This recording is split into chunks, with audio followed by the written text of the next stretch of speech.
Today, let's explore how to fix dropped stitches. This can happen if you've been knitting along and all of a sudden you realize that there are some holes in your knitting, or you see these bars running down a column here. Or sometimes maybe you've gotten to a point in your pattern where you need to count the number of stitches on your needle and you realize that you don't have the right number of stitches on the needle. And when you look at your work, you realize that you've dropped 2 stitches here in this little sample. I've dropped 2 stitches. The first thing we need to do after our panic attack is to find a couple locking stitch markers. You could also use a cable needle or even some waste yarn, but we want to find something that we can insert through this stitch to prevent it from dropping any further than it already is. So in my case, I have a couple locking stitch markers, and I'm just going to insert a stitch marker through that dropped stitch.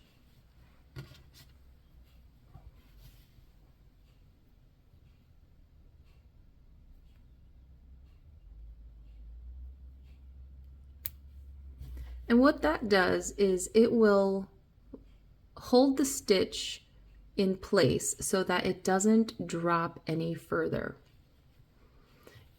And then we can kind of pause and assess the work and try to figure out how we're going to fix that entire column of stitches.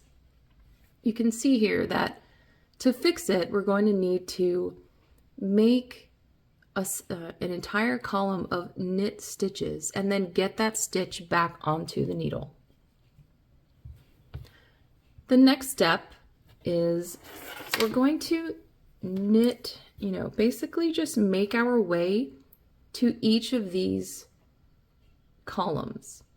So the first one, we're going to knit until we get to this column right here.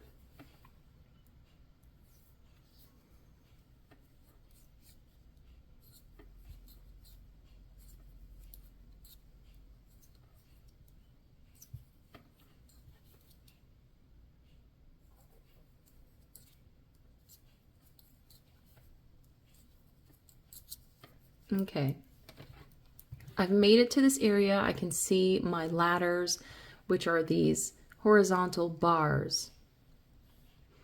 And I'm going to need a crochet hook.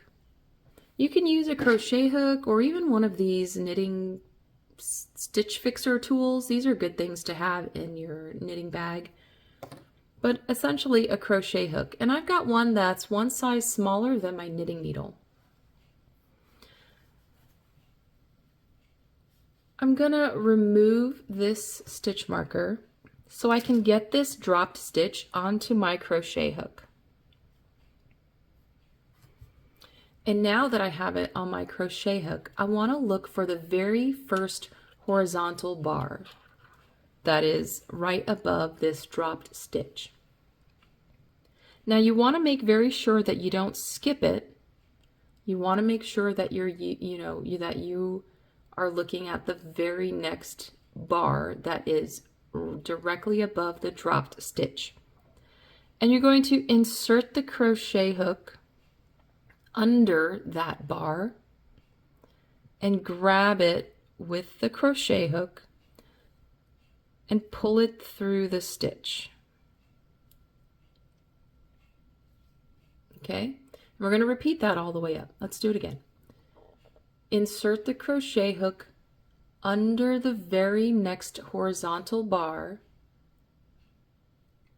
grab it with the hook and pull it through the stitch.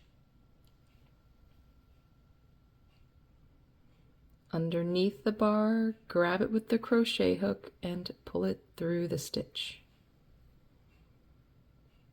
Underneath the bar, grab it with the crochet hook, pull it through the stitch. And there's one more. Grab it with the crochet hook, pull it through the stitch. So now you've got one stitch on the crochet hook. We need to put it onto the needle. To do that, we're going to use the tip of the left needle, put it through the stitch. We're going to grab that left leg of the stitch, and just slide the crochet hook out. And now you've fixed that entire column of dropped stitches. We're going to repeat the same thing. We're going to work our way to that area where we dropped the stitch.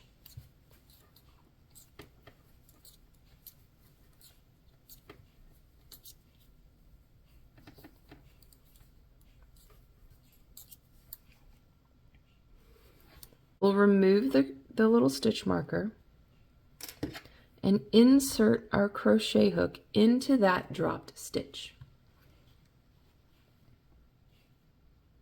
We'll find the very next horizontal bar. We'll go under it so we can grab it with our hook and pull it through the stitch. Under the bar, grab it with the hook, pull it through the stitch.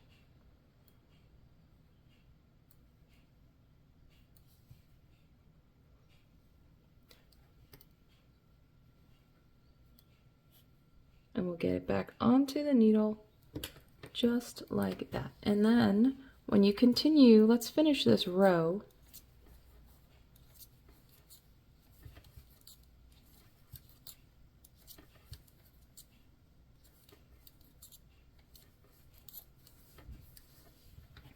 Now you can see that you can't even tell that you had ever dropped a stitch. So we were able to fix that entire column of dropped stitches and get them back onto the needle. So that's just really a very efficient way to fix mistakes that you've made several rows down.